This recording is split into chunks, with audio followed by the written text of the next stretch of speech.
त्रिभुज A B C में कोण बी 45 डिग्री है और कोण सी 30 डिग्री है। ए बी भुजा का मान 5 सेमी है। त्रिभुज में कोई भी कोण 90 डिग्री नहीं है। ये 45 है, ये 30 है, तो ये 90 तो वैसे ही नहीं होगा क्योंकि त्रिभुज के तीनों कोणों का योग 180 होता है। ये 30 है, ये 40, 45, 30 और 45 75, तो 180 में से 75 को घटाओगे तो 105 डिग्री होगा। ये 90 डिग्री का कोण नहीं है, तो इसका मतलब क्या है कि हम इसके अंदर पाइथागोरस प्रमेय नहीं लगा सकते। पाइथागोरस प्रमेय क्या होती है? कर्ण का वर्ग बराबर लंब का वर्ग प्लस आधार का वर्ग। वो प्रमेय हम नहीं लगा सकते। अगर वो प्रमेय नहीं लगा सकते तो हमें ए सी और बी सी भुजा का मान ज्ञात करना है। ए सी भुजा और बी सी भुजा का मान ज्ञात करना है, तो कैसे करेंगे? तो हम क्या करेंगे, शीर्ष बिंदु ए से बी सी भुजा पर एक लंब डालेंगे, हम बनाएंगे 90 डिग्री का कोण। अगर हम इस शीर्ष से इस भुजा पर लंब डालें तो ये बनने वाला कोण कितना होगा? 90 डिग्री होगा। इधर वाला कोण भी 90 डिग्री होगा और इधर वाला कोण भी 90 डिग्री होगा। अब देखो, 90 डिग्री के सामने वाली भुजा कर्ण होती है। अगर हम त्रिभुज, यहाँ पर देखो डी नाम दो, त्रिभुज ए डी सी में देखें तो 90 डिग्री के सामने वाली भुजा कर्ण होती है। अगर इधर हम देखें ए बी डी, तो ये 90 डिग्री है, तो इसके सामने वाली भुजा ये कर्ण होगी। 90 डिग्री के सामने वाली भुजा कर्ण होती है। और ये क्या है, हमने लंब डाला है, तो ये भुजा कौन सी होगी? लंब होगी। अगर दूसरा कोण आपको दिया हुआ हो तो उसके सामने वाली भुजा लंब होती है। देखो, इस त्रिभुज में ए बी डी त्रिभुज में दूसरा कोण हमें 45 डिग्री का दिया हुआ है, तो 45 डिग्री के सामने वाली भुजा लंब होगी। और इस त्रिभुज में हम बात करें ए डी सी में, तो दूसरा कोण हमें 30 डिग्री दिया गया है, तो इसके सामने वाली भुजा लंब होगी। देखो, जो ए डी भुजा है वो त्रिभुज ए बी डी का भी लंब है और ए सी डी का भी लंब है, तो लंब दोनों त्रिभुजों का सेम है, बराबर है। तो पहले हम लेके चलते हैं त्रिभुज ए बी डी में, हम इसमें लगाएंगे साइन थीटा का फॉर्मूला। साइन थीटा क्या होता है? लाल बट्टक कक्का से लंब बट्टक कर्ण होता है। लंब का मान नहीं है, देखो इसमें थीटा का मान तो है 45 डिग्री, साइन 45 डिग्री, लंब का मान नहीं है, तो लंब रहेगा। कर्ण का मान इसमें है 5 सेमी। अब आप साइन 45 का मान कितना होता है? साइन 45 का मान होता है 1/√2 बराबर लंब का मान नहीं है और ये 5 सेमी है। इनका तिरछा गुणा कर लो, ये लंब का मान यहाँ से निकालेंगे तो 5 का 1 के साथ गुणा करेंगे 5, और ये √2 इसके भाग में चला जाएगा, तो 5/√2 सेमी लंब का मान होगा। तो लंब तो दोनों का सेम है, आ गया। न तो इसके कर्ण का मान है, न इसके आधार का मान है। ये तीसरी जो भुजा होती है ना, ये बी डी, ये होती है आधार, और ये जो सी डी है ये भी आधार है। तो हम दूसरा त्रिभुज लेते हैं। त्रिभुज क्या है? ए सी डी में, इसमें हम कोस का फॉर्मूला लगाते हैं, कोस थीटा का। कोस थीटा क्या होता है? आधार बटे कर्ण।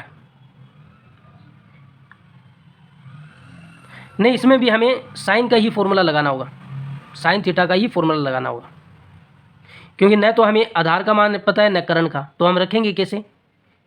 तो हम साइन थीटा लगा सकते हैं यहाँ पर। साइन थीटा, साइन थीटा होता है लंब बटा कर्ण, तो लंब का मान तो कम से कम हमने निकाल लिया क्योंकि दोनों का लंब बराबर है। तो साइन थीटा, थीटा है 30 डिग्री, तो साइन 30 डिग्री बराबर लंब का मान दोनों का बराबर है, तो 5/√2 होगा। 5/√2, और कर्ण का मान नहीं है, निकालना है। साइन 30 का मान कितना होता है? साइन 30 का मान होता है 1/2। 1/2 बराबर, ये √2 नीचे आएगा तो के साथ गुणा होगा, तो 5/√2 के। तिरछा गुणा कीजिए, के √2 का गुणा 1 के साथ होगा तो के √2 आएगा, बराबर 5 का 2 से गुणा करेंगे तो 10 आएगा। तो के का मान यहाँ से निकालेंगे तो 10 बटे ये √2 भाग में चला जाएगा। अच्छा, हम और इसको क्या लिख सकते हैं? अगर हम और हल करें तो क्या लिखें इसको, या इतना ही रहने देते हैं, एक बार बाद में देखेंगे। फिर देखो, हमारे पास कर्ण का मान भी आ गया, लंब का मान भी आ गया। इस वाले कर्ण का मान हमारे पास कितना है? 10/√2। एक तो हमें AC का मान निकालना था, AC का मान आ गया 10/√2, ये देखो 10/√2 आ गया। फिर हमें निकालना है BC का मान, ये BC जो पूरी भुजा है इसका मान निकालना है। अगर हम BD का मान निकाल लें और CD का मान निकाल लें, दोनों को जोड़ दें तो आ जाएगा। तो त्रिभुज यही हमको पहले लेके चलना है, त्रिभुज ABD लेकर चलते हैं। अगली बार हम कोस वाला फॉर्मूला लगाते हैं। कोस थीटा बराबर क्या होता है, आधार बटा कर्ण होता है। अब इसका आधार कितना है, आधार निकालना है, कर्ण कितना है 5 है। तो देखो कोस थीटा का मान कितना है, इसमें थीटा का मान 45 डिग्री है और बराबर आधार कितना है, आधार का मान निकालना है, कर्ण कितना है, इसका कर्ण 5 है। तो इसको हल कीजिए, कोस 45 का मान भी 1/√2 होता है बराबर A/5। तो ये कितना होगा, A का मान कितना होगा 5/√2, ठीक है। आधार यानी BD का मान आ गया, ये BD का मान 5/√2 आ गया।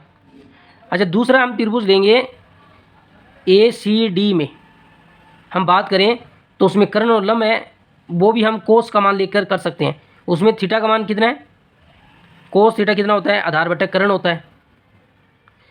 और थीटा का मान उस त्रिभुज में 30 डिग्री है, तो कोस 30 बराबर कितना होगा,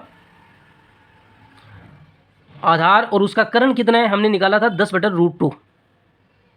इस वाले त्रिभुज का कर्ण 10/√2 निकाला था। अब हमें बताइए कोस 30 का मान कितना होता है, कोस 30 का मान होता है √3/2 बराबर A/10 और ये √2 ऊपर जाएगा तो इसके साथ गुणा होगा, ठीक। तिरछा गुणा कर दीजिए इनका, 10 को 2 के पाड़े से काटेंगे तो यहाँ पर 5 आएगा। अब यहाँ से 5 का √3 के साथ गुणा होगा, 5√3 आएगा और ये √2 A के गुणा में है, उधर जाएगा तो इसके भाग में चला जाएगा। ये आएगा आपके CD का मान। अब हमारे पास दो मान आ गए BD और CD। हमें मान निकालना था BC का, इन दोनों को जोड़ने पर BC आएगा।